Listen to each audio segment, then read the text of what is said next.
तो बड़ी खबर आपको दे रहे हैं। कफ सिरप कांड पर सीएम डॉक्टर मोहन यादव का बयान। सीएम का तमिलनाडु सरकार पर आरोप है कि लापरवाही भारी पड़ी है। तमिलनाडु सरकार की लापरवाही भारी पड़ी है।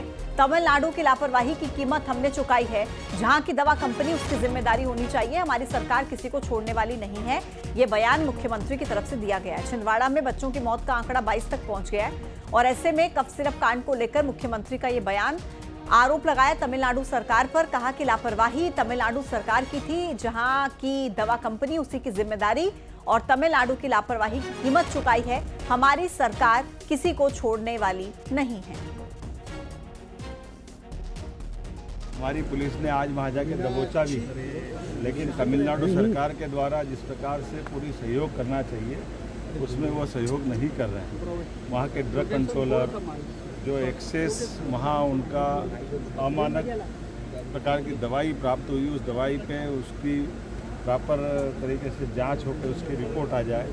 और ये बात सही है कि दवाई की कंपनियां जहाँ होती है, एंड टू एंड दवाई के संबंध में जो रिस्पॉन्सिबिलिटी होती है वो तो दवाई कंपनियों की ही होती है। लेकिन फिर भी हमने हमारे यहाँ के भी रैंडम सैंपल होना चाहिए। रैंडम सैंपल में भी गलतियाँ हुई तो हमने कंट्रोल को भी हटाया, असिस्टेंट कंट्रोलर को भी सस्पेंड किया है। और जो डॉक्टर जिनकी पत्नी के नाम पे मेडिकल स्टोर था, पर्टिकुलर वो इस दवाई को ही लिखते थे, ऐसे कुछ कारणों से हमने उन पर भी कार्रवाई की। मैं मान के चलता हूँ कि इस पूरे मामले में मानवीय दृष्टिकोण के साथ साथ सरकारी प्रशासनिक दृष्टिकोण से हमने पूरी चिंता की, क्योंकि ये बच्चे हमारे ही हैं और बच्चों के साथ होना ये संवेदनशील है।